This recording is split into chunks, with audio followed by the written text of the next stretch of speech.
Well, it is based on the resolution that the member nations of the United Nations signed up to in 2000, Resolution 1325, in which countries committed to enhance participation of women in preventing, managing and building peace, so that women are not only victims of conflict, but also have their equal part in resolving conflict and preventing conflict.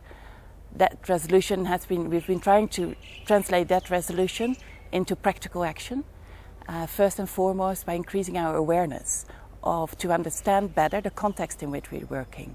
So what are the relationships between men and women in the society in which you operate? How does the conflict affect them differently? And how does our operation impact on those relations? And how can we enhance participation and empowerment of women in the areas where we operate?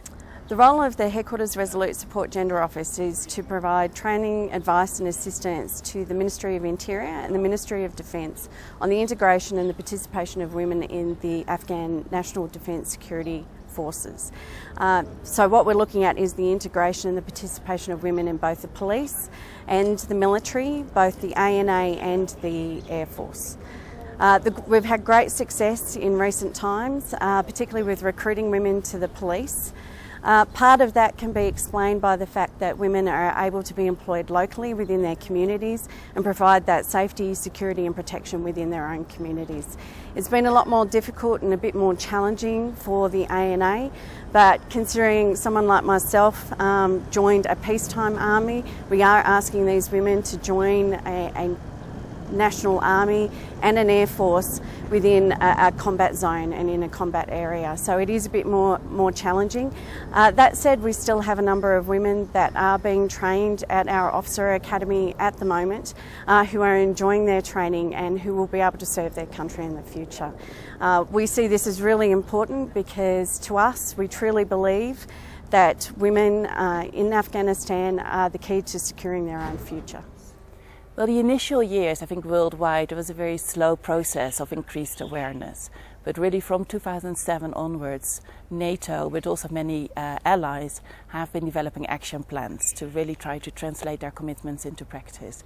And from 2007, I think particularly through 2010 here in Afghanistan, really we made great steps forward in integrating gender perspectives in how we plan our operations, but also the composition of our troops, our staff and our officers, so that we have enough women in our forces that can reach out to the women in the areas where we operate, because we operate in a context where it's impossible for men to talk to women. And in order to have access to women, we need women in our forces as well. So both in the way in our composition of troops, in the way in which we plan our operations, the kind of operations we do, we have been adapting in order to integrate a gender perspective. Culture is probably the greatest challenge that we have, and the roles that women play in the Afghan society. They do have a more segregated role, and we have realised that because women haven't been in the National Defence Force for quite a period of time, there aren't really facilities available for these women. So part of our priority at the moment is to make sure that they have appropriate and safe facilities, that they're provided the same training as their male counterparts, so they're actually able to perform the same duties when they're out in the community. I spoke to many people, both within the mission, but particularly also officials and civil society.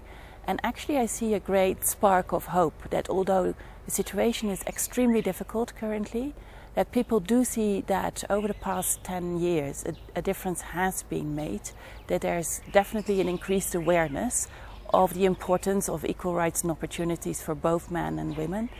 I've met very outspoken women activists, human rights defenders, but also men supporting those efforts, understanding that without equal participation and without equality between men and women, there will never be lasting peace in Afghanistan.